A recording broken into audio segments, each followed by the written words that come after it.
Bowden, who is a professor at Exeter University and also works at London.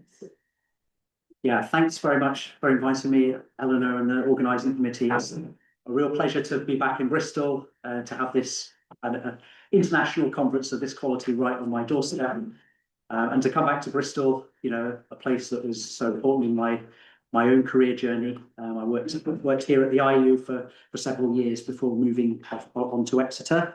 I'm going to be talking about some work that I've done at Novo Nordisk on adjusting for non-adherence in clinical trials, and then at the end I'll go on to talk a bit about some work that I've done with my group in Exeter on applying the same sorts of methods to observational cohort studies.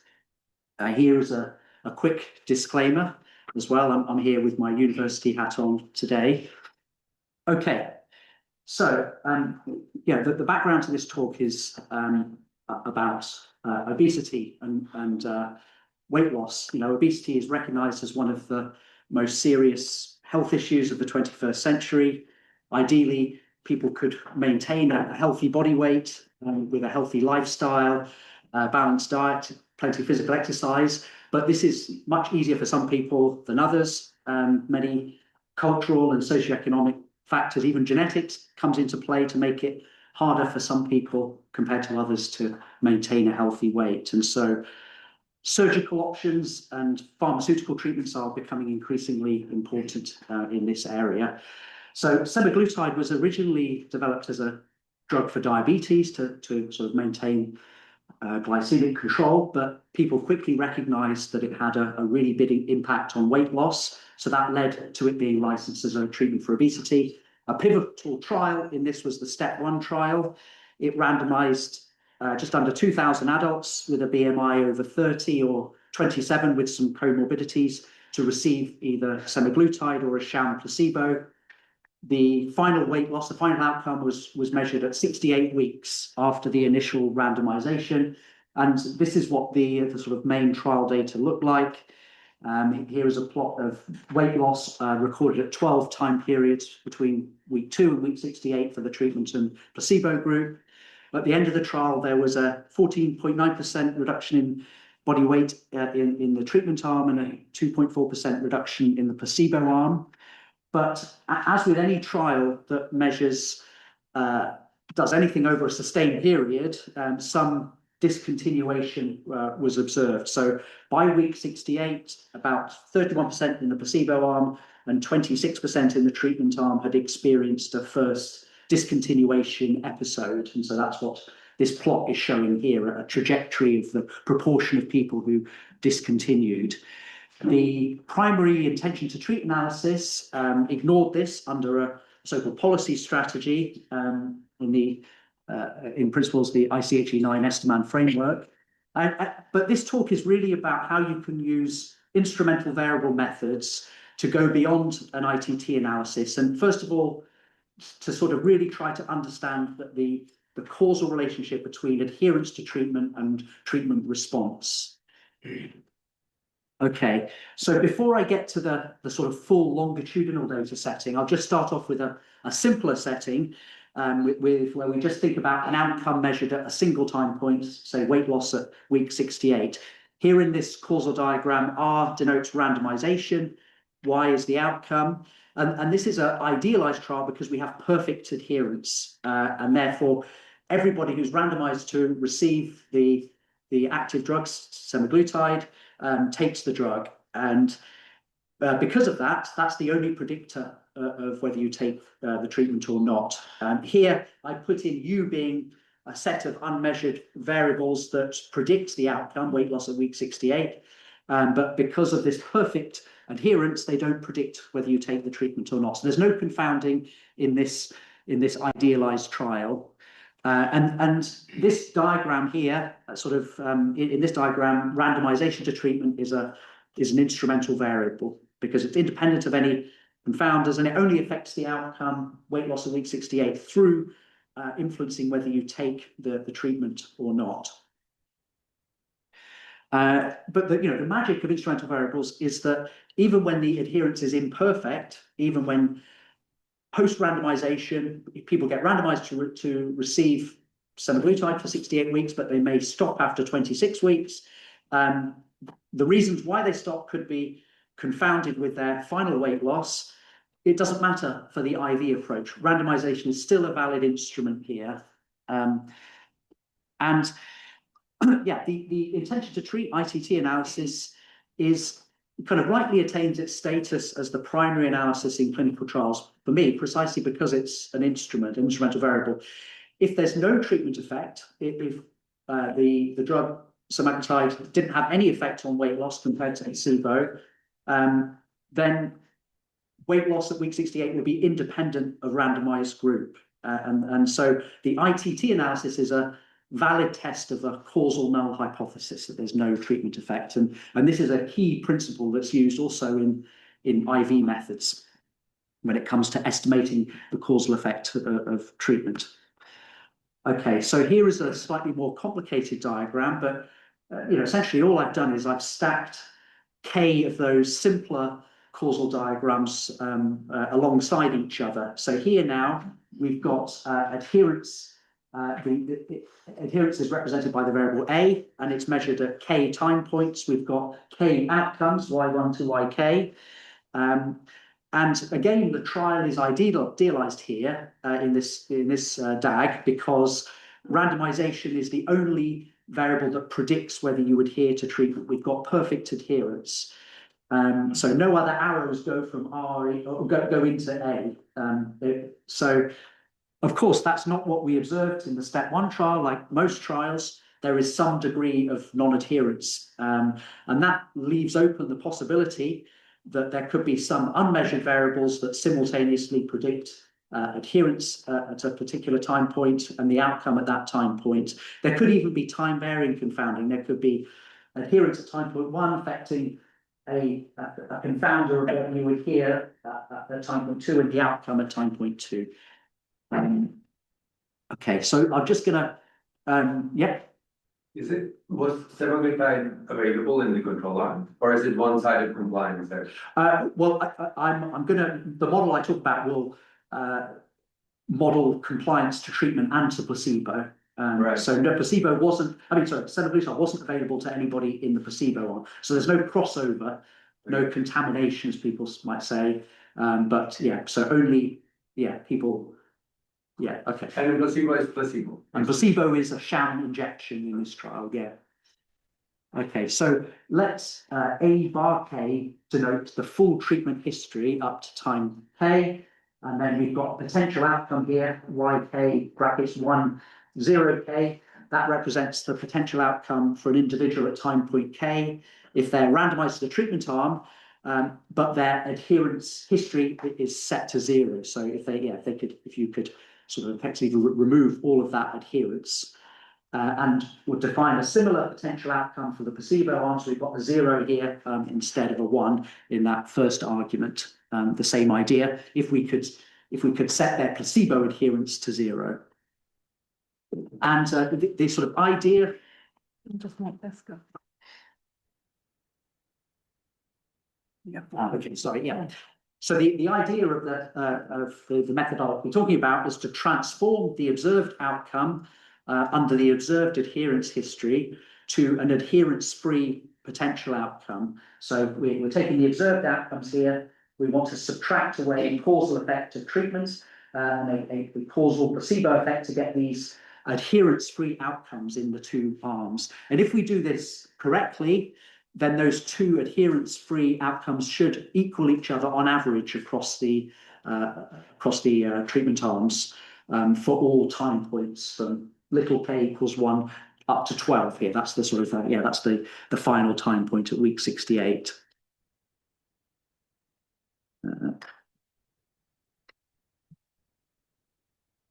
Okay, so the goal is to go from a diagram like this, where we have confounding between the adherence and outcome at each time point potentially, to go to a diagram like this, where we've subtracted away the effect of adherence to get these adherence-free outcomes.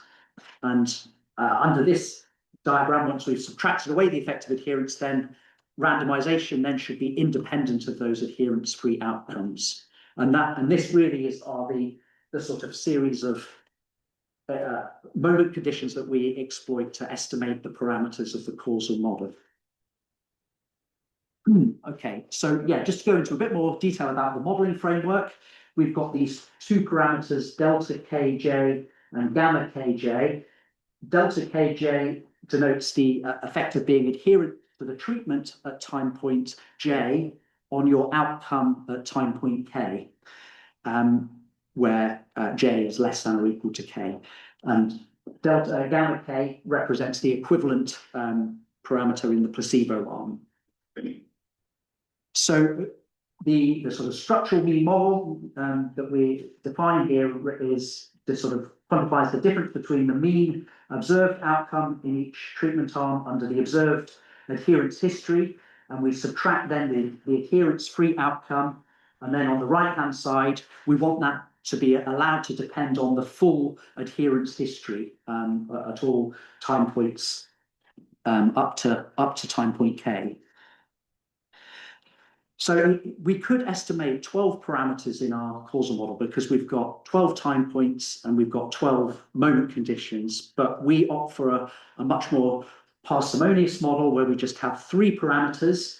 We spend 2 of those parameters in the treatment arm. So this delta Kj is parameterized by a main effect beta, and then a decay parameter alpha to the Tk minus Tj.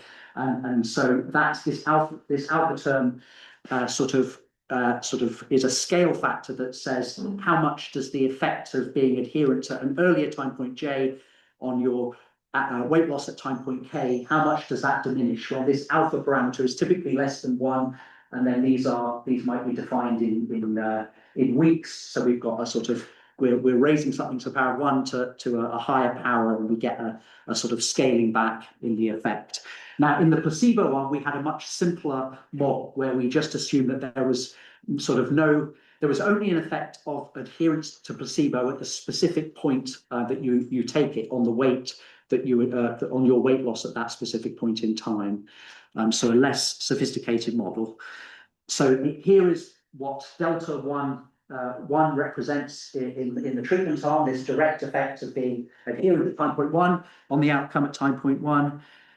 Here is the 2 parameters for time point 2. We've got delta 2, the direct effect, and then delta 2, which then in theory is contributed to by effects from lots of different pathways potentially.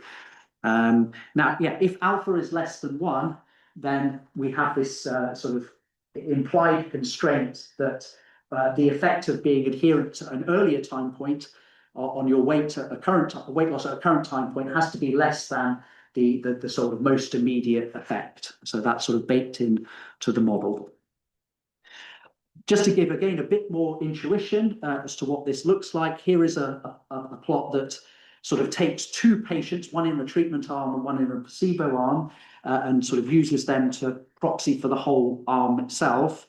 In the treatment arm, we've got a weight loss trajectory for somebody that was adherent for 6 time points and then was non-adherent for 6 time points. In the placebo arm, we've got someone who is adherent for 8 time points and then is non-adherent after that. And you can see their weight loss trajectories both coming down and then going up a bit after they're coming off treatment.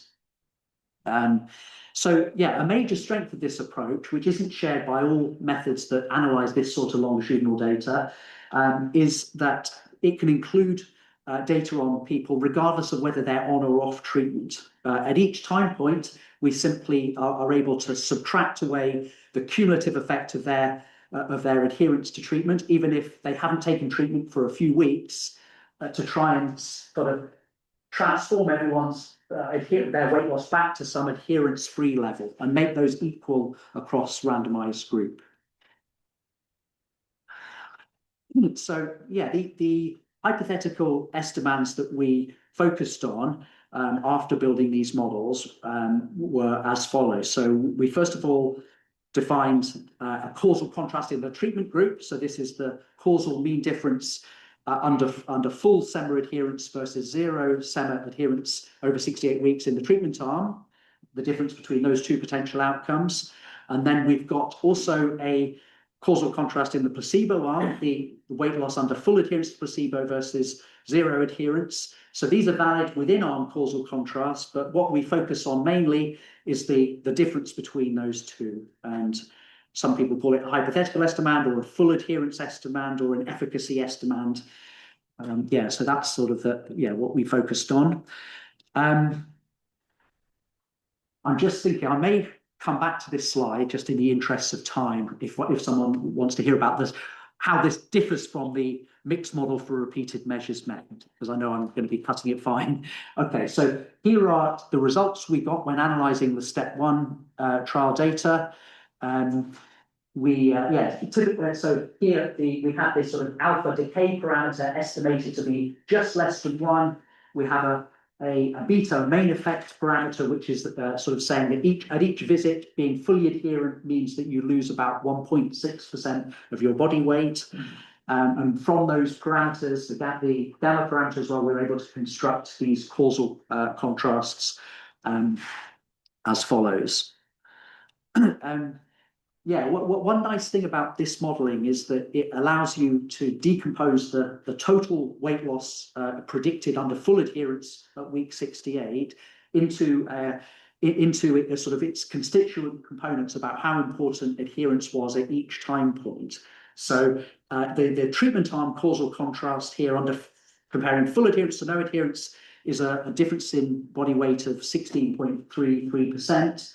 And our model predicts that of that 16.33%, 1.25% of it comes from being adherent in the first 2 weeks. And then that goes all the way down to an effect of 1.6 or up to an effect of 1.6 of being adherent in that most immediate period from week 62 to week 68. This work was published in a paper in Statistics in Medicine last year. I like this method. It's robust to unmeasured confounding, including time-varying confounding. Obviously, there's no free lunch in statistics, and you get that at the expense of modelling assumptions on the functional form of the causal effect.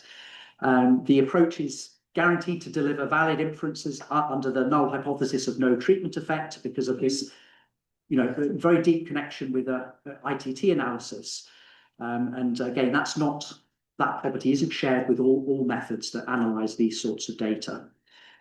Okay, so in the last few minutes, I don't know how I'm doing for time. Doing okay? I'm going to talk then about the extension of these methods to observational cohort study data. Here is one of my team members, Xiaoran Liang, who's in the audience, who has a poster on a recently submitted paper with this title that we just submitted to Statistics in Medicine, where we tried to apply these instrumental variable methods to UK Biobank data, and we also did a more in-depth comparison of this approach to other more established methods for calculating causal effects, like inverse probability of treatment weighting, and also G-estimation not using instrumental variables, but using exploiting a sort of no unmeasured confounder assumption instead. So what we wanted to do was utilize data on about 13,000 people in UK Biobank who had genetics, but then also a history of statin medication use, quantified by something called a medical possession ratio, how many tablets they had in their possession over a period of time. And then also people who had a pre-statin treatment LDL measure, and then at least 3 post-treatment LDL cholesterol measures as well. This data set of 13,000 people, we had a sort of follow-up period for these 3 measurements of around, at most 10 years. Here's a distribution of the follow-up times where we got their first, second, and third on-treatment statin LDL cholesterol levels. And here is a distribution of the medical possession ratio variables that we measured for those people. So, oh, yeah, so the two questions we focused on were over routine follow-up, how much would LDL cholesterol on average, how much lower would it be if these people had adhered fully, had an NPR level of 100% versus an NPR level of 0? And then also, how did statin adherence at different follow-up intervals at earlier time periods contribute to their final LDL level at the end of the study period, end of their third LDL measurement?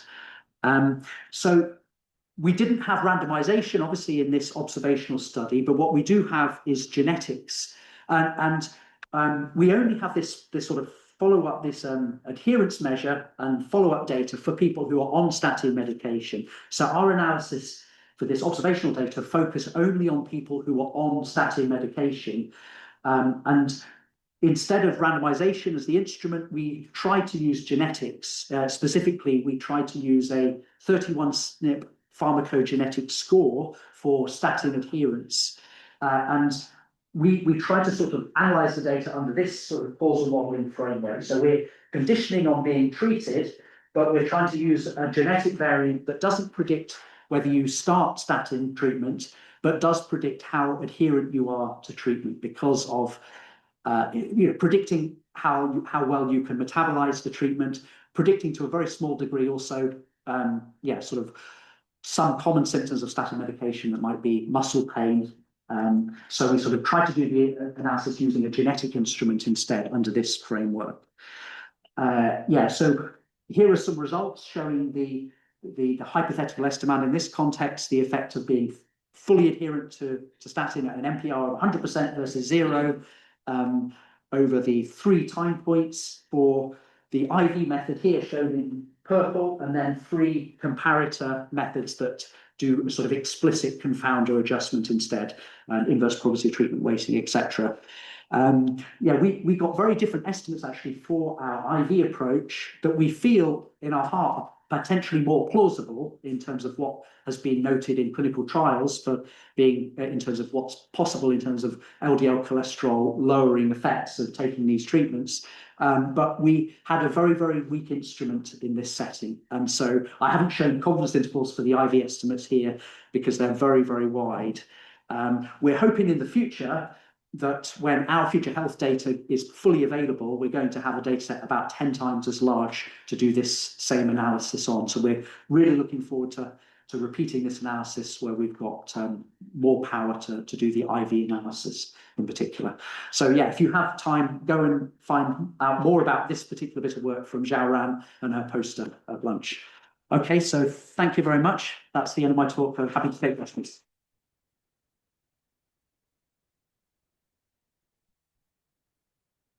Right, we have questions. Thank you very much, Doctor. Can I ask a question about the first part or this alpha? I like this the structural approach, in particular that you're consistent under the null. I was just wondering Where? Tell me. Yeah, this is. I don't think detrimental at all, but the fact that it's alpha parameter, you put some constraints on it. So for previous time points, it will always be smaller than at the current time point, right? We don't. When we analyze this data, we didn't do it as a constrained optimization actually in the end. So alpha could have been greater than 1. Okay. We didn't. Yeah, it just turned out that that it was estimated to be less than 1, and I feel like the model makes more sense when there's a decaying effect. But actually, for one of the analyses we did in the paper, where we didn't adjust for placebo adherence, we estimated alpha to be slightly greater than 1. So it's not. We didn't do a constrained optimization. Just physiologically, would you believe that the effect at the exact same time, but it takes some time before the effect kicks in? This is it's not it's sort of the adherences. There is a tiny bit of a lag in the data. This represents adherence over the first 2 weeks, and this is weight loss after 2 weeks. This is adherence from week 2 to week 4, and this is the weight loss at week 4. So there is a tiny bit of a lag. Otherwise, it would be a bit funny. Right? Yes, it would be. Yeah. Sorry, you go ahead. just want to ask you, is the Which, the second piece, like the second method, the extension? this stuff, this. Yeah, but is this a test? Um, So do you think that it's G, the genetics, and then it has a direct effect on the outcome? sorry, yeah, these red arrows are violations of the assumptions that we assume aren't there. Yeah, we can test whether the genetic variance or the instrument is associated with statin treatment, because we can do it. We can see treated and untreated people, so we can test for this. We don't know whether there's a direct effect. In this paper we describe a range of causal methods, including differences and IV methods, some of which are more robust to violations of these assumptions, to various assumptions. But for the purpose of this analysis, I'm assuming that these red arrows, none of them are there. Yeah. No, Johnson? Yeah, hi, Dan. Let's see. Couple of points. First, going back to the assembly type example. So, firstly, are you really interested in the causal effect of full adherence? I mean, that's kind of saying, well, even if somebody develops acute pancreatitis, I'm going to keep them on the drugs. But surely, the causal effect you're interested in is adherence, unless toxicity stuff you're taking the treatment. Yeah. No. And so the second point is, can you just say what you mentioned time very profound? Can you just say more about how you can justify the ID assumptions? Your randomization IV guarantees everything's balanced at baseline, but subsequent to baseline, that's not the case anymore. So, which is why we need to spend 40 years developing the G methods.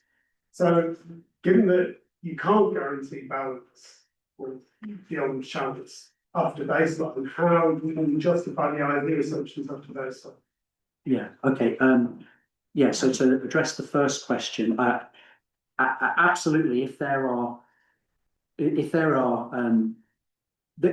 ideally, you want to know the precise reasons why somebody is non-adherent, and there are many reasons why. It may be that people have lost enough weight and come off because they don't have a serious toxicity issue, but just decide they don't want to take the treatment. It may be something unavoidable to that individual, like a toxicity or an adverse event. If you're going to define these hypothetical estimands, you have to be really clear about how you're going to address the root cause of the non-adherence. Absolutely.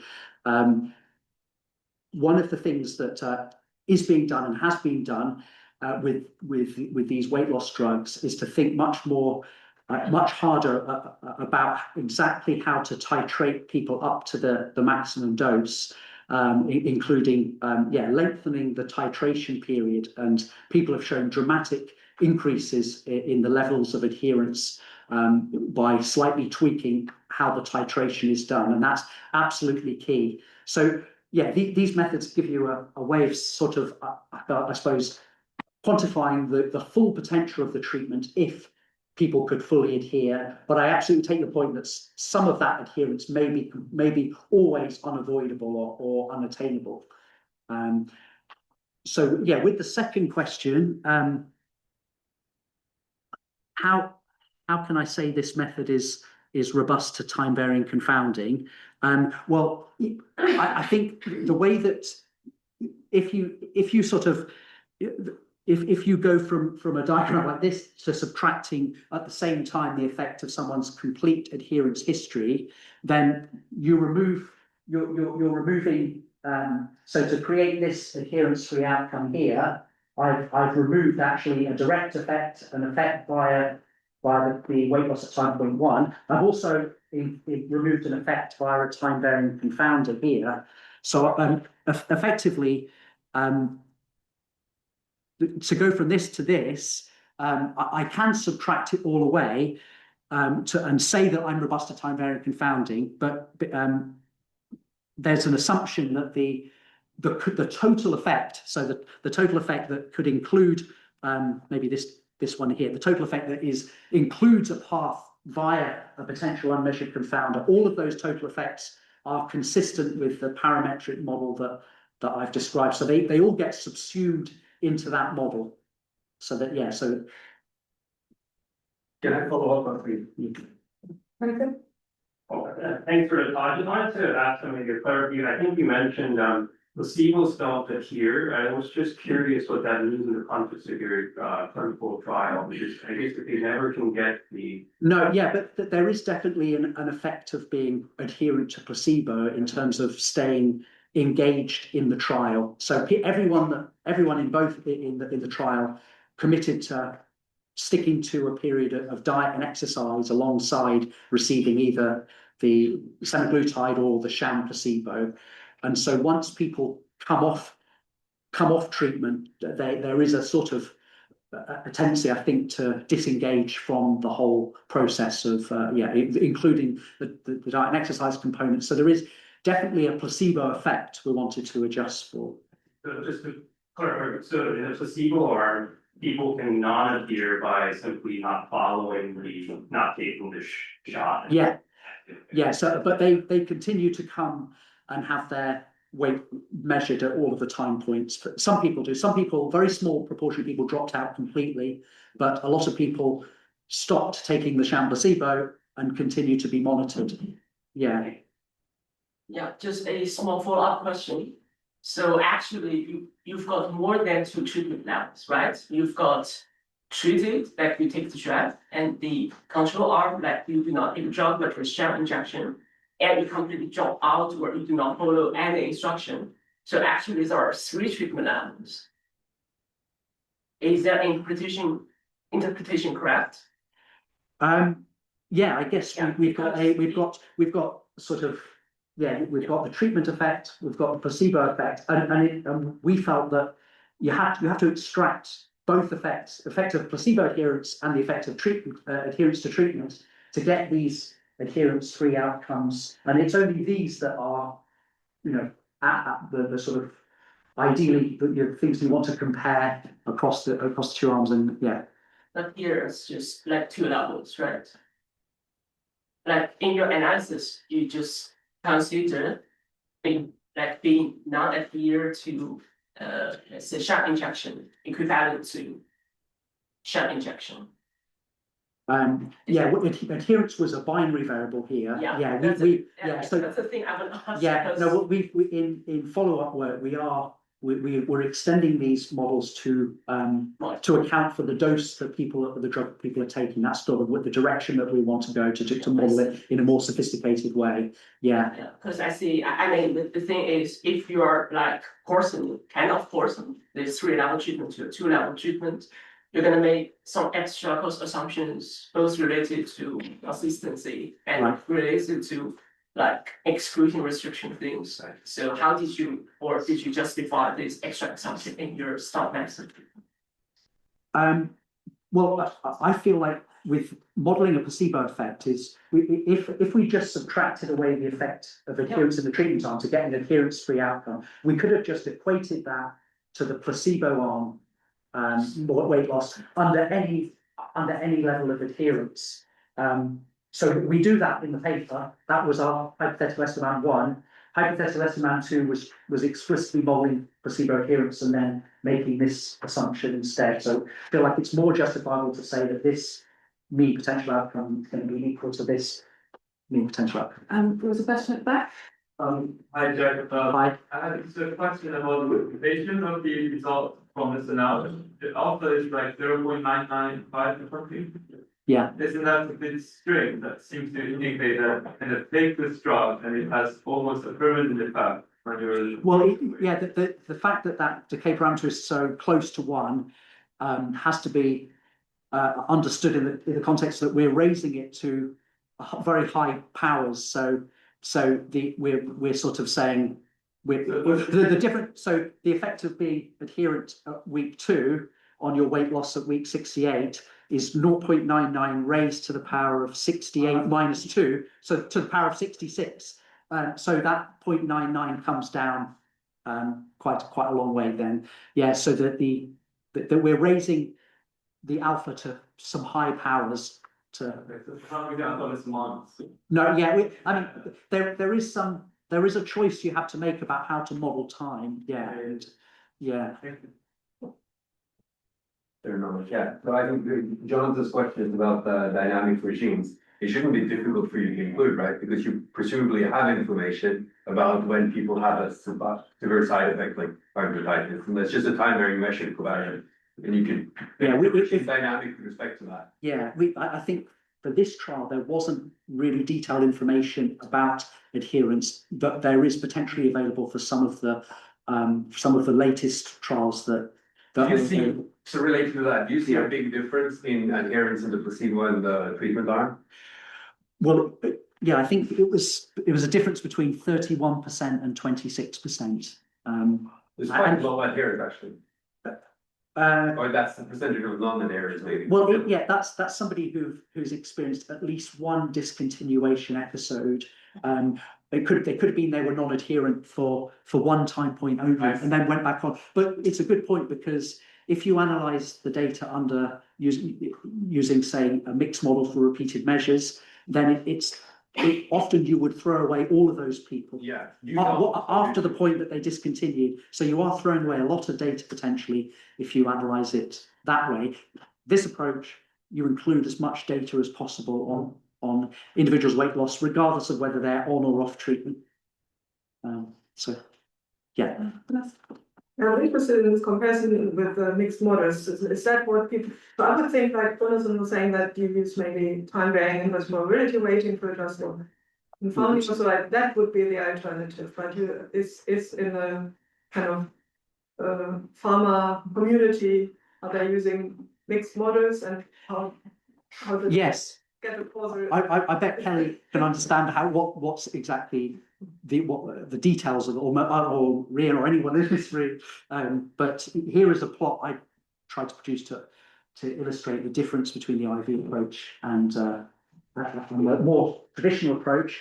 This red line maybe shows a trajectory of somebody who's on treatment, and at time point 6 they come off treatment, and at that point an MMRM analysis would effectively map that person to the mean trajectory of all people who continue to adhere to treatment.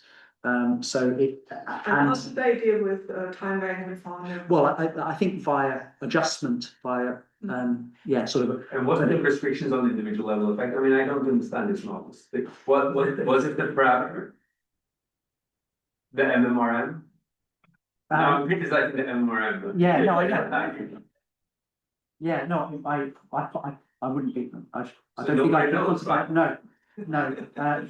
Yeah. So whereas our approach, it would be, this would be maybe the weight loss trajectory after discontinuation, and you'd be trying to pull down. You'd be trying to recover what the individual trajectory would have been if they had continued to fully adhere, and then average it across everybody. Okay. Yeah. In terms of interpretation, so these people did not get a single, under your assumption, not a single dose, not at the beginning, never. If you subtract all the adherence. I guess so, yeah, that you're taking away. Because I understand that the drug, for instance, generates depression through the fact that people's food no longer tastes well. So the mechanism of non-adherence, once they started in your data set, is very different from what it would be if they had never started never ever gotten that feature. So it seems to me that must heavily impact what you're doing here.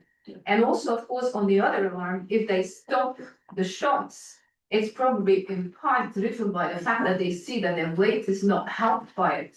Yeah. So the mechanisms of non-adherence are very different later on and earlier on. Yeah. But also anyone who ever got first treatment shots will have suffered, I say, this loss of appetite through and loss of weight through that. So it seems to me that it's very, very hard to justify this late non-adherence to come up with a story of never having had anything because of these mechanisms in this case.